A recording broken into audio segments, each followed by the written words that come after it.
صل على سيدنا مصطفى على حبيبك نبيك مصطفى. Сүйікті пайғамбарымыз Мұхаммед саллаллаху алейхи вассаламдың қызы Фатиманың Хасан жана Хусейн деген уылдарынан тарқағандар пайғамбарымыздың ұрпақтары болып саналышады. Алар башқа мұсылмандарда елі исламды жайылту мақсатында дүйнө жүзіне тарқап кетишкен. Кейбірлері Борбордагы Азия чөлкөмүнө келип жайгашып, динди жакшы билишкендиктен жана мусулмандарды башкарышкандыктан кожоюн жана мырза деген маанидеги кожо жана сейит деген аттар менен таанылышкан. Динди эл ошол кожолордон, сейиттерден үйрөнүшкөн. Сейиттер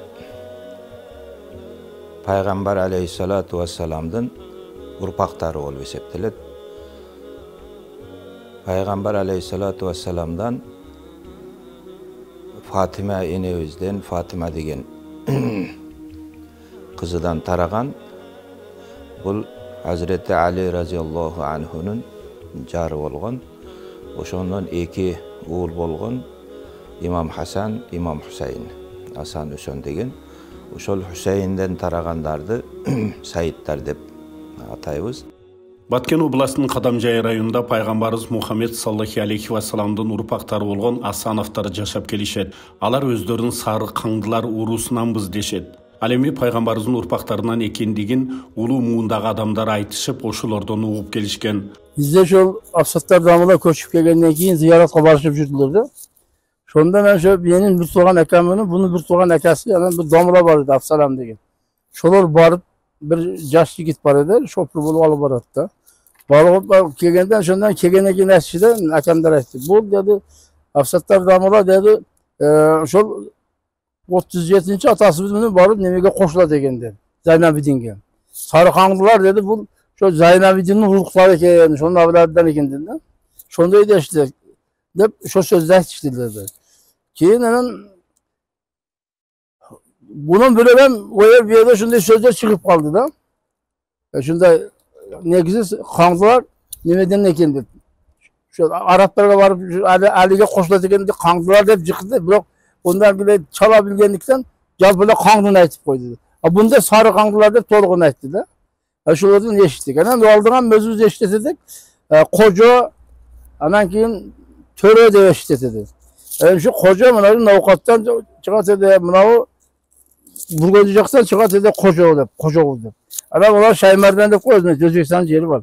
Bular negizi şu Tajikistandan kelgen nemelerden değil geliyor. Bular hem biz kocabız deşip kalas dedi. Şunday kocaları nemeleri köye işlettik. Atamızlar aytat dedi, keyingi tuğanlarım da aytып жүрдü. Endi bu kecha aksakallar ötüp ketken eken, hazır endi aksakal biz bolup kaldık da deşetken. Hazır bizim uakta onda söz sal azırak bolup ketти. Bargan sayın azırak ketти. Бирок мына бизге ошо түшүндүрүп койгон экен, биз аркылуу эшитип ататтар. Тарыхый маалыматтарда кулк мүнөзү, адеп аклагы жогору Саидтер орус падышачылыгы Борбордагы Азия аймагына басып киргенге чейин өз алдынча улут катары эсептелинген. Бирок кийин эл ичиндеги бул кадыр бартуу адамдар байманаптарга жана динчилдерге каршы саясат жүргүзгөн Совет бийлигинин учурунда куугунтукталып, өлтүрүлүп, көп кысымдарга дуушар болушкан. Ал эми алардын санжыралары өрттөлүп жок кылынган. Мына ушундай кысым күчөгөн оор мезгилде Саидтер ар түрдүү улуттардын ичинде калып кетишкен. Ошондуктан алар кыргыздардын, өзбектердин, казактардын, тажиктердин, уйгурлардын, керек болсо түркмөндөрдүн арасында да бар. Совет бийлиги жүргүзгөн катаал мезгилде Асановдордун да санжырасы жок кылынып, ата-бабалары үй бүлөсү менен жер которуп жашоого аргасыз болушкан. Санжыра болгон баягы Союз маалда ошондой Саидтерди, кожолорду баягыда сүргүн кылып, ат берме кылганда ошо маалда жок болуп кеткен экен биз санжалары. Бабаларыбызды ошол миш эситкенбиз, бул баштап Тажикстанда Оратөбөдө Үчтерек деген жер бар экен. Ошо жерден келген. Ошо жерде келип Бабулда туруп, анан Бабулдан биздин 6-чы атабыз болот, а? Биздин 6-чы атабыз ушу жерге келген экен, Пүлгөнгө. Ушу жерде келип отуруп мынакта акташ деп коебуз, ошо жерге малдуу адамдар болгон экен, малы менен ошо жерде отуруп, ошо жерде короо кылган таштары азыркы чейин турат. Bayağı taşты görseniz onu adam kötörет dep oyloboysiz. Kran menen koygondoy. Oşony biroq bizdin oşo Kurbankul Palman degen babamız var eken. Oşol alıp gelip koroğun oğuza koygon eken. Taştın çoğunluğu bunday köngül alganda 1.70. Egizligi 1.30. Oşonu alıp gelip koroğun oğuza koygon eken da. Kebirler aytat kötörüp kelgen deyt. Kebirler aytat binnisimin sütürüp yok. Onda teknika bolgan emes. Gulatıp gelişi mümkün de şu yerge çeyin. Ya onu kulatıvan sen menen biz 10 tane kulat albayız. Ya katta taşta. O malda kiran boğusa, teknika boğusa, kantıp koyat, kim koyat onu? Denem Ol işenişke mecbur bolasın da o şu an. Nemesini eskiden biz onu at köter elbette dedi. Tövde cüretmiş eken. O adam Kurbankul Palman. O şu an eskiden biz. Bular aytıp кеткенге дагы кошумчаларым, ошол Курбанкул Палван көтөргөн таштарды айтты. Ал бирөөсү 550 килограммдык, экинчиси 500 килограммдык таштар, аны өлчөдүм. Аны ошол өзү белине көтөрүп келип туруп, эки короого, дарбазаларга койгон экен. Ошончо айтылат, өтө палван, балбан киши болгон экен. Анан бизге Али Разияллаханхунун бир согушта 900 килограммды көтөргөн дарбаза эске келет. Ошондон дагы алып карасак болот. Биз ошол Али Разияллаханхунун урпагы болушубузга дагы биз ошол кичине далалатыбыз бар делинет. Анан дагы көптөгөн бизде кичинекей далилдер бар. Мисалы бизден өтө көп алымдар, карылар чыгат. Асылдан насилге деген макал бар. Мисалы Шакир казы, андан кийин бул жактагы Кызыл Саллеге бүтүп келген эки дамлаларыбыз Өскөнбай менен Жакып дамла көлмөдөн бүтүп келген, дагы көлмөдөн бүтүп келген Асыл дамла, Абдубарис дамла азыркы ушул жердеги чоң мечиттерде имам болуп эмгектенишип келет. Андан сырткары мына Көлмөй мечитинде сабак берген каары алым, Пакистанда окуп келген Усман каары деген амекибиз бар. Андан кийин Кара Балтада сабак берген каары алым Оразали деген бар. Алар бардыгы ошол биздин туугандар, биздин амекилерибиз, баарыбыз биригип кетебиз. Асановтордон динге жакын, алыс жакындан илим алып, эл ичинде кадырбактуу инсандар арбын. Менин чоң атам өтө чоң сандырачы болгон. Ушул Дөпарадагы аймактагы бүтүн уруулардын бардыгын баштан аякка билген адам болгон да. Ошондуктан аны ак кийизге отургузуп амин көтөргөн. Ошол атамдан эшиткеним бар, биз кожолордонбуз деген сөздү айтат эди да. Ошол анан кийин баягы Молла Абсаттар дамылалар келгенден кийин onu katta alım damlalardan eşittik. Bu Molda Absattar damlanın 37. atası Zaynabidin boladı.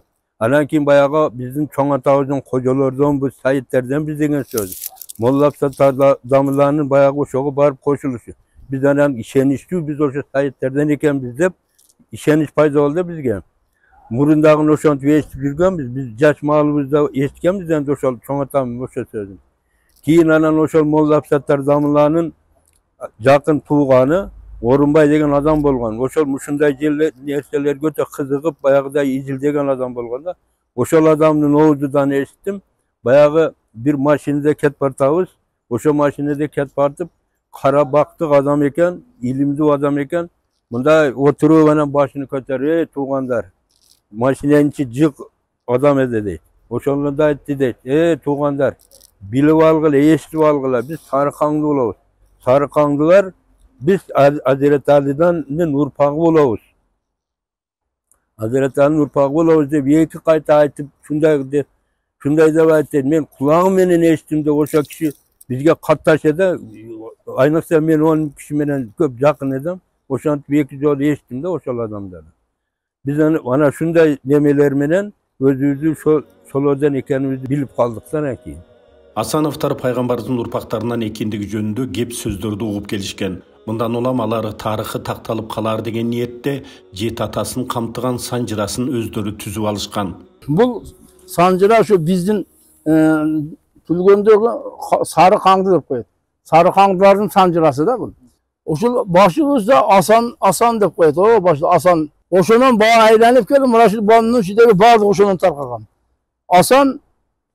Hasan'ın balası Şadivek. Şadivek'ten iki balası buladı. Bakıbek, anankin Acukum deyip. Acıkumdan adden bitip mınday deyişti oldu. Buna Bakıbek'ten tarqagandan mınaşı. Bakıbek'ten birine balası oldu. Tursunbay'dı. Tursunbay'dın 6 ta oğlu болады. Oşa жаңға айтқан Темірқұл батыр, Құрбанқұл палуан, Жұмаш, Нармат, Тоқсанмерген дегендер шулар шоның баласы. Моллахал деп. Ошолардың ішінен де көзге көрінген де айта тұрғандары Құрбанқұл палуан, баяғы ташты қолы алып келген палуан. Екіншісі бұл Темірқұл батыр.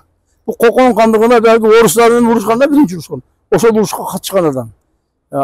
Asker başı olup katışası var mı? Bir yüzbaşı nemesi. Yüzbaşı hazırlık komandı da. İkinci, üçüncüsü ne bileyim. Molla Hal degen. Bu kişi molla boğun, hemen takvadan boğun da. Dördüncüsü Narmat degen boğun. Narmat. Bu cönük öyle Allah'tan boğun. Onda öner boğun yok, cönüyle. Katar'da öyle. Ota boğanın kızmadıdan. Adam beşincisi Cumaş var degen. Bu bay adam boğun. Bundan ballar demek. Adam altıncısı en kişinesi Toqsonmergen degen. Bu kişiden bir özü öneri kişi boğunda. Alayda bir askadan sağlıqdan kazık şilviden kazık kılıp askaga kağıt çıkıp kiyikti balasını alıp düşken eken. Kiyikti balasını alıp düşüp Kokonun hanlığa soğuk akıgan eken de şonun. Şu alaycılar hangisi için aytat eken de şonun. Alaycılar hangisi için hey anca seler babana nasıl bana askadan bir böyle degen toğu eken. Şöyleden şilviden kazık kılıp kağıt çıkıp kiyikti balasını alıp düşken de. Şol 6 bala şu Bakıbek'ten balları da şodan tarqagan qalan. Endi dağın bir tanesi var, o neme dep? Rahmanqul. Olam bir asanın balları olup gidiyor. O özü bir cesinçide. Şu cesatadan tarqagan bal nemeler şular mana şu nemeler barlığı. Bunun жазған sebebin hazırkı günde balдар özü birini kim ekenini biri bilmeye kaldı. Асановтарда ата тегин тактоо максаты чоң болгон. Бирок алар бул боюнча кайда кайрылышты билбей келишкен. Ошондон улам ар дайым бул багытта изилдеп келишип, Борбор Азиядагы Саиттер уюму туурасында билгенден кийин ал жака арыз менен кайрылышкан. Анын негизинде алардын тарыхы жана санжырасы тыкыр иликтенип, Саиттерден экендиги такталып, тийиштүү күбөлүктөрдү алышкан. Өткөндө ушул уулуңуздар инебиз Саит Жаңгазы ушул биздин Борбор Азия Саиттер уюмуга арыз менен кайрылган болчу. Анан аябай бул жигиттин аракеттери, бул жигиттин мындай алдына койгон максаттары абдан чоң экен. Ошого ушу уруксат берсеңиздер, ушул Саиттер борборунун төш белгисин ушул жигиттин кылган кызматтары үчүн тапшырып коюуга уруксат берсеңиздер иншалла. Бисмиллахир-рахманир-рахим. Аллахумма салли аля саййидина Мухаммад.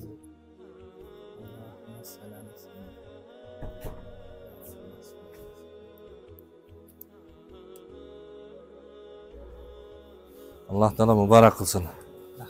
Öte жақсы. Бұл алғы бізден көктен іздегеніміз жерден табылғандай болып тұрады қазір бізге. Өте сүйіндік, өте қуаныш табылды. Allah razı olsun. Ошолорду таптаган, ошолорду издеген бир туугандарыбыздан. Биз Адамжай шаарынын Асанов көчөдөн тарагандар, Асановдар буга чейин Бишкектеги Саиттер борборуна кайрылганбыз, өзүбүздү тактап бериңиздер деп аларга арыз жазган болчубуз. Анан алар арызыбызды кабыл кылышып туруп, андан кийин анын үстүнөн иштешип, Мекке аркылуу Умул Кура университетинин алымдарынын текшерүүсү менен биз Орто Азияда Пайгамбар саллаллаху Хусейн разияллаху анхунун Зайнул Абидинден тараган Саиттер болуп чыктык. Ошого байланыштуу бизге күбөлүктөр берилди. Пайгамбар саллаллаху алейхи вассаламдын урпагы деген ушул борбордун башчысы Сайд Умар Өлмасхановго терең ыраазычылык билдирем. Жана алар менен иштеген, жардам берген бир туугандарыбызга Аллах Таала өз умматында аларга бейишин берсин. Жер жүзүнө таркашкан Саиттер сүйүктүү пайгамбарыбыз Мухаммед саллаллаху алейхи вассаламдын урпактары жана алардын баарынын түбү бир. Саиттердин бул дүйнөдө жашап өнүгүп көп болуп, сан жагынан да көп болуп кеткен. Анткени буга пайгамбар алейхиссалату вассаламдын ишарат кылган сөзү бар. Менин урпагым бакка салыштырган. Bir түп бактан bir канча бутак болот. Ошол сыяктуу менин урпагымдан да ошондой. Анткени себеп пайгамбар алейхиссалату вассаламдан бир эле киши калды. Фатиме энебиз. Фатиме энебизден Хусейн.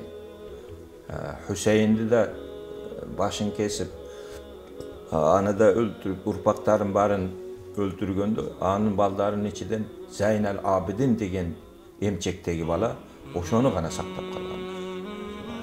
Ошо Зайнал Абидинден бул дүйнөгө тараган сайыттар ошо Зайнал Абидинден болуп эсептелет. Ана пайгамбар алейхиссалату вассаламдын айткан хадисиге да ушулар келет.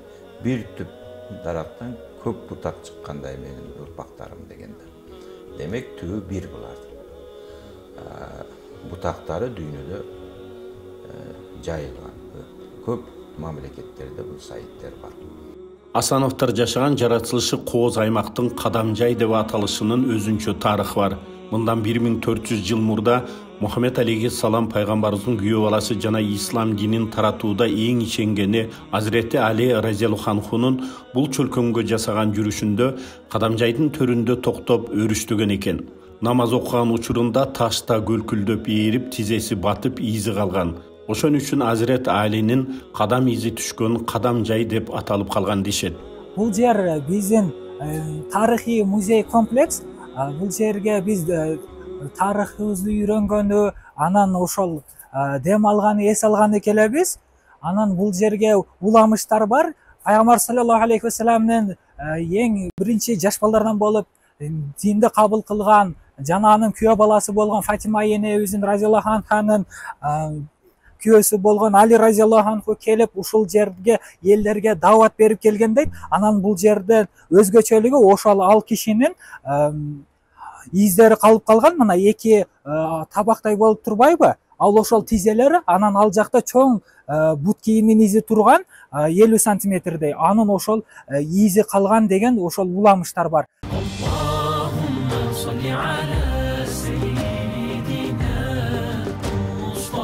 Mustafa